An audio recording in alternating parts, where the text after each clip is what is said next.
Hello guys, most welcome. हम कर रहे हैं कंपनी लॉ चैप्टर, चल रहा हमारा मैनेजरियल पर्सन यानी कि डायरेक्टर्स चैप्टर का आज का लेक्चर नंबर 2 है। फर्स्ट लेक्चर के अंदर हमने कॉन्सेप्ट समझा था और डायरेक्टर और शेयर होल्डर के बीच में क्या रिलेशन होता है, किस तरीके से ये अलग है, वो सब समझा था, यानी कि इस चैप्टर का पूरा बेस कर लिया था। आज हमारा जो मेन फोकस रहेगा आज के लेक्चर में वो टाइप्स ऑफ डायरेक्टर्स या क्लासिफिकेशन ऑफ डायरेक्टर्स को हम स्टार्ट करेंगे। वैसे हमने देखा था कि जो डायरेक्टर होते हैं ना वो 2 टाइप के होते हैं। एक होता है आपका एग्जीक्यूटिव डायरेक्टर और नॉन एग्जीक्यूटिव डायरेक्टर।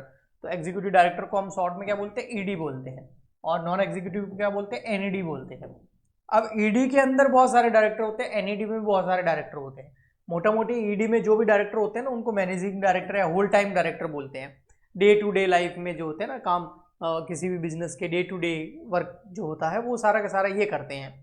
और नॉन एग्जीक्यूटिव डायरेक्टर जो होते हैं एनईडी बोलते हैं। ये इंडिपेंडेंट और नॉन इंडिपेंडेंट डायरेक्टर हो सकते हैं। इनका काम ओनली मीटिंग में आना होता है और गाइडेंस देना होता है। ये हमने पढ़ लिया था।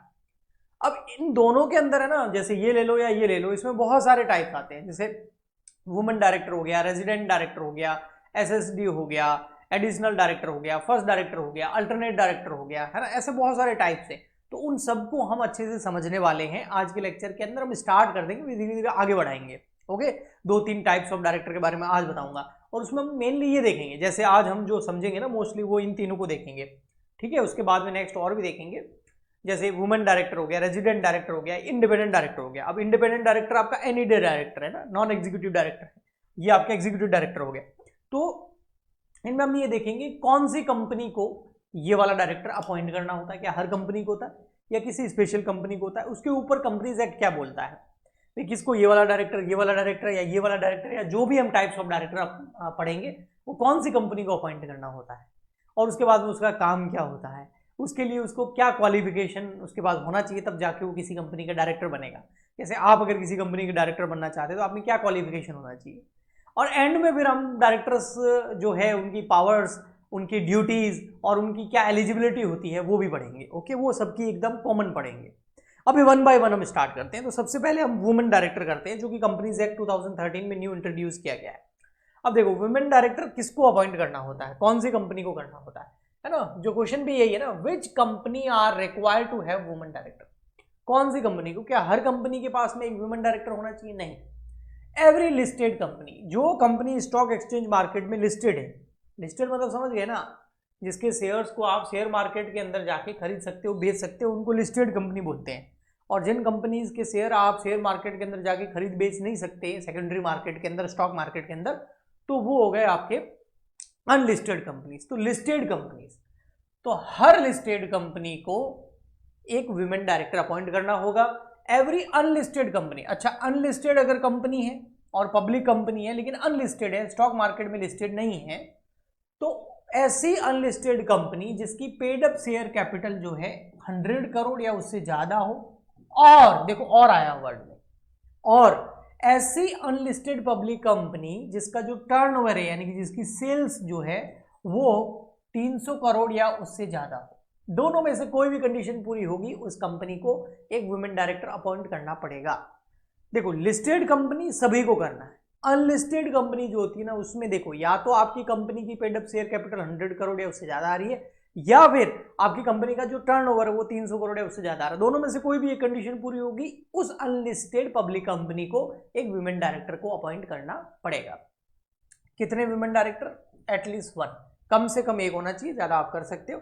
By what time women director should vote on the board, भाई कब जो है बोर्ड मतलब यहां पर बोर्ड ऑफ डायरेक्टर से, बोर्ड ऑफ डायरेक्टर, ठीक है। तो जो बोर्ड ऑफ डायरेक्टर है उसमें कब तक आपको वुमेन डायरेक्टर लेके आना है, तो जैसे ही कंपनी का इनकॉर्पोरेशन होता है, इनकॉर्पोरेशन समझ गए, कंपनी का रजिस्ट्रेशन होता है, जैसे कंपनी का बर्थ होता है, रजिस्ट्रेशन सर्टिफिकेट उसको मिलता है, उसके 6 महीने के अंदर अंदर आपको जो बोर्ड ऑफ डायरेक्टर है उसमें एक वुमेन डायरेक्टर को अपॉइंट करना होगा। 6 महीने का टाइम मिलता है, अगर आप नहीं करोगे तो फिर उसके ऊपर पेनल्टी का प्रोविजन है। How will be the casual vacancy in the position of women director be filled, जैसे कोई पुरानी कंपनी है उसमें वुमेन डायरेक्टर है, अब वो वुमेन डायरेक्टर छोड़ के जा रही है तो कैजुअल वैकेंसी होगी, तो उसकी जगह नया वुमेन डायरेक्टर आपको कब तक अपॉइंट करना है, तो जब कैजुअल वैकेंसी आती है, यानी कि एक डायरेक्टर छोड़ के जाता है वुमेन डायरेक्टर, तो उसके 3 महीने के अंदर अंदर नई वुमेन डायरेक्टर को आपको अपॉइंट करना होगा from the date of vacancy. जब वो पद वैकेंट होगा उसके 3 मंथ के विदिन आपको नया वुमेन डायरेक्टर अपॉइंट करना होगा।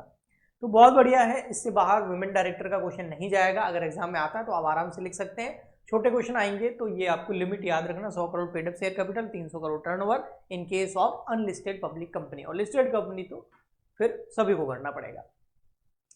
फिर आता है सेकंड नंबर हमारा रेजिडेंट डायरेक्टर। ठीक है, अब ये रेजिडेंट डायरेक्टर भी कंपनीज एक्ट 2013 में एक नया लाया गया है। देखो भाई क्या होता है ना, इंडिया में कोई कम बिजनेस है, वो इंडिया में कंपनी काम कर रही है, तो ऐसा नहीं होना चाहिए कि उसके सारे के सारे डायरेक्टर फॉरेनर ही है। इसलिए रेजिडेंट डायरेक्टर नाम का जो है आरडी, आप उसको शॉर्ट में याद रख सकते हैं, आरडी नाम का जो चीज़ लाया गया कि भैया इंडिया का एक बंदा होना चाहिए जो उन कंपनीज के अंदर एज अ डायरेक्टर काम करे। ठीक है, तो resident director in India as a compulsory, ये कंपलसरी कर दिया गया है। कौन कौन सी कंपनी के लिए? Every company shall have at least 1 director who has stay in India for total period of not less than 182 days in the previous calendar year. देखो, रेजिडेंट डायरेक्टर का मतलब हो गया वो बंदा जो प्रीवियस ईयर में कम से कम 182 दिन इंडिया में रहा हो। ये नहीं है कि जैसे प्रीवियस ईयर के अंदर कोई इंडियन तो है लेकिन इंडिया में नहीं रहा तो वो रेजिडेंट नहीं माना जाएगा, रेजिडेंट डायरेक्टर नहीं माना जाएगा। इसके लिए ये है कि प्रीवियस ईयर के अंदर 182 दिन कम से कम उसको इंडिया में रहना पड़ेगा, तब वो रेजिडेंट डायरेक्टर माना जाएगा। और हर कंपनी के पास में ऐसा एक रेजिडेंट डायरेक्टर होना चाहिए। ऐसा नहीं कि पूरे के पूरे बाहर बैठे हैं और वहीं से वीडियो कॉन्फ्रेंसिंग के थ्रू कंपनी चला रहे हैं, डायरेक्टर बन के बैठे हैं, ऐसा नहीं होना चाहिए। फिर आता है नेक्स्ट हमारा इंडिपेंडेंट डायरेक्टर। मैंने बोला ना आज के लेक्चर के अंदर हम 3 कंप्लीट कर देंगे ताकि हमारा सिलेबस थोड़ा अच्छे से आगे बढ़ जाए। इंडिपेंडेंट डायरेक्टर कौन होता है? मेन तो ये एनईडी होता है, नॉन एग्जीक्यूटिव डायरेक्टर होता है।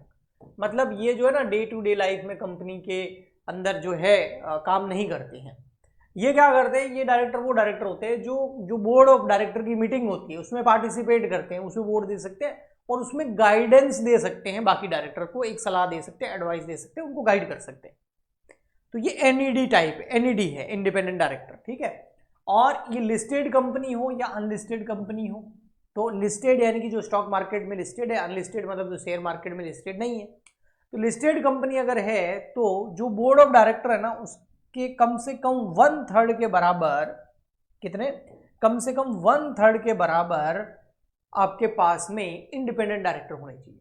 जैसे एक लिस्टेड कंपनी है और टोटल उसमें जो बोर्ड ऑफ डायरेक्टर है वो कितने हैं? 15 है, तो 15 का 1/3 कर लो तो ये आ गया 5। तो कम से कम 5 इंडिपेंडेंट डायरेक्टर होने चाहिए लिस्टेड कंपनी के अंदर।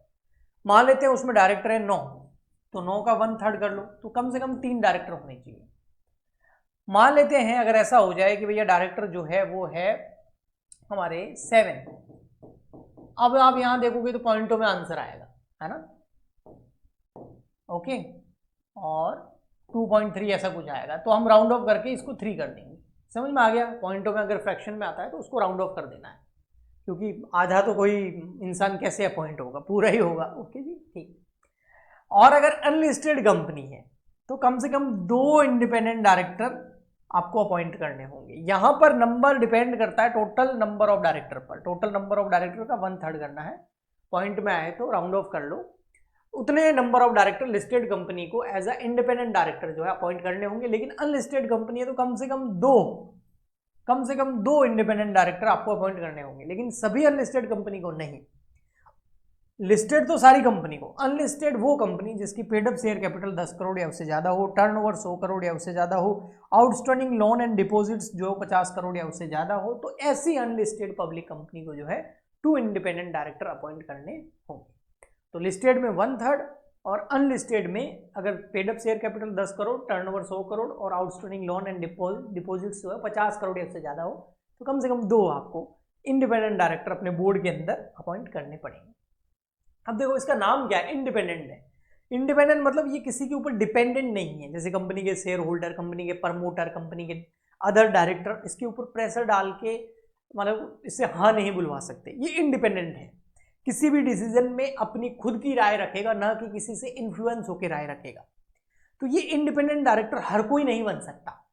तो ये इंडिपेंडेंट डायरेक्टर कौन बन सकता है? अगर आपको भी किसी कंपनी का इंडिपेंडेंट डायरेक्टर बनना है तो आपके पास में क्या क्या क्वालिफिकेशन होने चाहिए? तो देखिए यहां पर मैं साफ साफ बता दूं, ये an independent director in relation to a company, independent director means a director, एक ऐसा director other than a managing director और होल टाइम डायरेक्टर, मतलब ईडी नहीं है, ये एनईडी है, क्योंकि जो मैनेजिंग एमडी होता है, डब्ल्यूटीडी होता है, होल टाइम डायरेक्टर होता है, नॉमिनी डायरेक्टर होता है, ये एग्जीक्यूटिव डायरेक्टर होते हैं, डे टू डे लाइफ में काम करते हैं, तो वो तो है नहीं, तो ये एनईडी मैं पहले बता चुका हूं। अब इसके पास में क्या क्वालिफिकेशन होना चाहिए जिस वजह से ये इंडिपेंडेंट रहेगा? सबसे फर्स्ट है, ये वो बंदा होना चाहिए जो, जिसके पास बोर्ड का ये मानना हो कि ये इसके पास इंटीग्रिटी है, पॉजिटिव रेलेवेंट है, एक्सपर्टीज का और एक्सपीरियंस है। तो बोर्ड ऑफ डायरेक्टर के ओपिनियन में जो इंडिपेंडेंट डायरेक्टर है वो भैया एक एक्सपर्टीज के साथ में, एक एक्सपीरियंस के साथ में, ऐसे ही इंडिपेंडेंट डायरेक्टर नहीं बन सकते। ओके, नेक्स्ट, इंटीग्रिटी भी हो उसके अंदर। बी पॉइंट आता है, हु इज और was not a promoter of a company, वो कंपनी का प्रमोटर नहीं हो सकता। अगर वो कंपनी का प्रमोटर है तो फिर वो इंडिपेंडेंट डायरेक्टर नहीं बन सकता। अच्छा, वो कंपनी का प्रमोटर नहीं हो सकता और उस कंपनी की होल्डिंग, सब्सिडरी और एसोसिएट कंपनी का भी प्रमोटर नहीं हो सकता। जैसे अगर मुझे किसी कंपनी का इंडिपेंडेंट डायरेक्टर बनना है तो एक तो उस कंपनी का, मान लेते हैं ए लिमिटेड है, उसका मुझे इंडिपेंडेंट डायरेक्टर बनना है, तो मैं ए लिमिटेड का प्रमोटर नहीं होना चाहिए, मैं ए लिमिटेड की होल्डिंग, सब्सिडरी और एसोसिएट कंपनी और ए लिमिटेड खुद कंपनी, तीनों का ही मैं प्रमोटर नहीं हो सकता। Okay, next, who is not related to promoter और director in the company, it's holding, subsidiary and associate company. Promoter के अलावा मैं उस कंपनी का डायरेक्टर भी नहीं हो सकता, उस कंपनी का, उसकी होल्डिंग का, उसकी सब्सिडरी का और उसकी एसोसिएट कंपनी का, मतलब ग्रुप ऑफ कंपनीज हो गई। जैसे एक कंपनी है ए लिमिटेड, उसकी एक कंपनी है होल्डिंग, एक उसकी कंपनी है सब्सिडरी, एक उसकी कंपनी है एसोसिएट कंपनी। ओके, तो उन तीन वो कंपनी हो गई और उन सबका मैं जो है डायरेक्टर या प्रमोटर नहीं होना चाहिए। तो ये ग्रुप ऑफ कंपनीज जो है उनका मैं पीडी नहीं होना चाहिए, पीडी मतलब प्रमोटर और डायरेक्टर। ओके, तो ये वर्ड बहुत काम आएगा, एक कंपनी खुद, एक उसकी होल्डिंग कंपनी, एक उसकी सब्सिडरी कंपनी, एक उसकी एसोसिएट कंपनी। तो एक तो कंपनी खुद, एक holding company, subsidiary company, associate company, इन तीनों का क्या नहीं होना चाहिए? प्रमोटर और डायरेक्टर नहीं होना चाहिए, तभी जाके वो उस कंपनी का इंडिपेंडेंट डायरेक्टर बनेगा। क्योंकि अगर वो उस कंपनी का प्रमोटर या डायरेक्टर या उससे रिलेटेड कंपनी का प्रमोटर या डायरेक्टर है तो इंडिपेंडेंटली काम कर नहीं पाएगा। ओके, वो कहीं ना कहीं इन्फ्लुएंस हो जाएगा। ओके,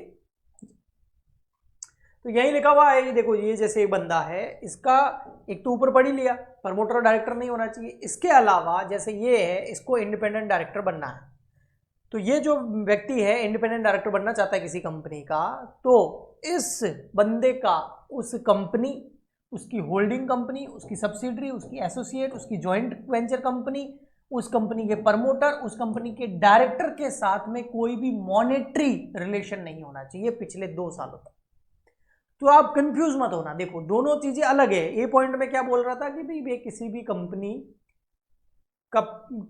कंपनी उसकी रिलेटेड कंपनीज जिसमें होल्डिंग, सब्सिडरी, एसोसिएट कंपनी का प्रमोटर और डायरेक्टर नहीं होना चाहिए। ओके, अब यहां पर प्रमोटर डायरेक्टर नहीं बोलना चाहिए, यहां ये बोल रहा है कि जो व्यक्ति इंडिपेंडेंट डायरेक्टर बनना चाहता है किसी कंपनी का, तो इस व्यक्ति का उस कंपनी, उससे रिलेटेड कंपनीज, उस कंपनी के प्रमोटर या उस कंपनी के डायरेक्टर के साथ में कोई मॉनेटरी रिलेशन नहीं होना चाहिए, पैसों का लेन देन नहीं होना चाहिए।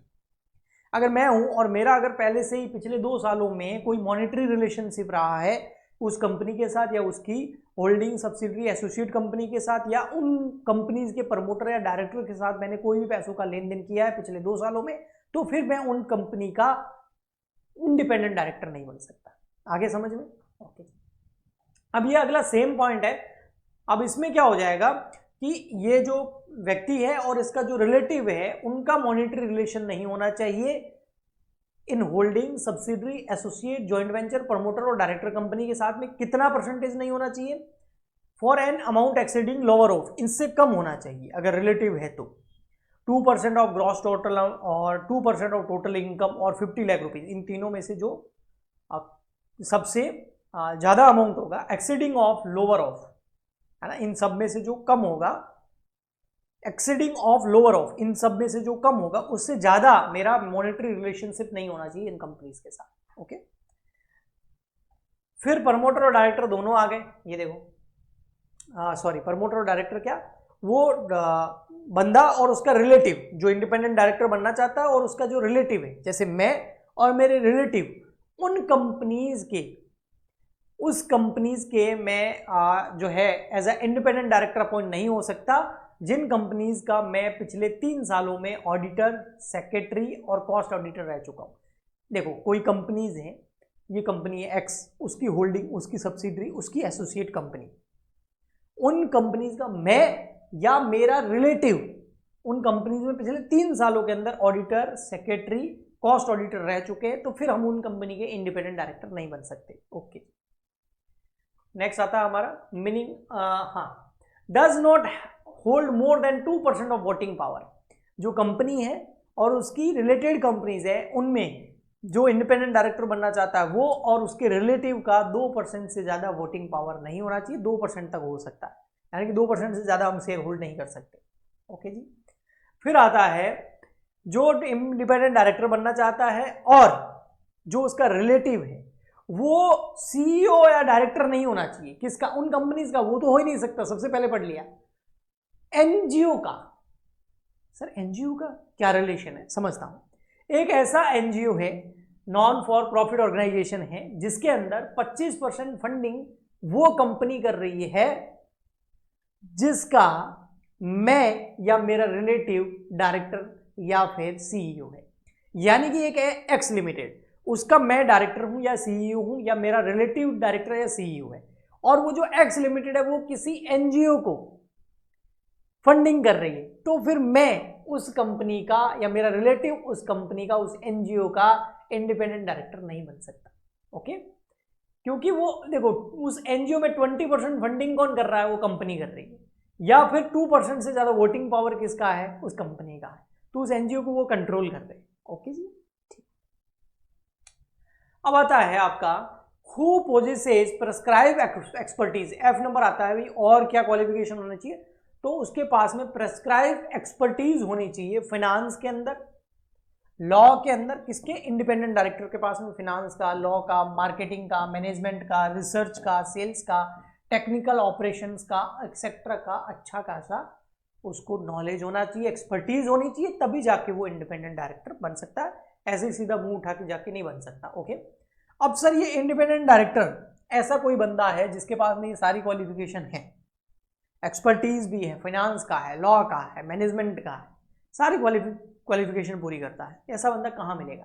तो गवर्नमेंट ने एक डेटा बैंक बना रखा है कि ऐसे जो व्यक्ति जिनमें ये सारी एक्सपर्टीज है वो अपना डेटा बैंक के अंदर डाल सकते हैं। और इंडिपेंडेंट डायरेक्टर सेक्शन नंबर 150 के अंदर, कंपनीज एक्ट 2013 के सेक्शन नंबर 150 में एक डेटा बैंक बनाया गया है, और हर गवर्नमेंट को बनाना पड़ता है, ठीक है, सेंट्रल गवर्नमेंट बनाती है, और इसके अंदर आप अपना डेटा डाल सकते हो, आप अपनी एक्सपर्टीज का पूरा एक रिज्यूमे डाल सकते हो, और वहां से बहुत सारी कंपनीज जो है इंडिपेंडेंट डायरेक्टर चूज कर सकती है। तो ऐसी फैसिलिटी भी आपको प्रोवाइड की गई है गवर्नमेंट के द्वारा, अगर आप इंडिपेंडेंट डायरेक्टर बनना चाहते हो, बट आपके पास वो सारा क्वालिफिकेशन होना चाहिए। नेक्स्ट लेक्चर के अंदर हम आगे बढ़ेंगे। आई होप आपको आज 3 directors, types of directors, classification उनका समझ में आया होगा। Women director, resident director, independent director. Independent director को एक बार वापस देख लेना और अच्छे से थोड़ा रीडिंग लगा देना, ताकि आप एग्जाम में अच्छे से लिख पाओ। हम मिलते हैं नेक्स्ट लेक्चर में, आज के लिए इतना ही, तब तक के लिए good bye and thank you.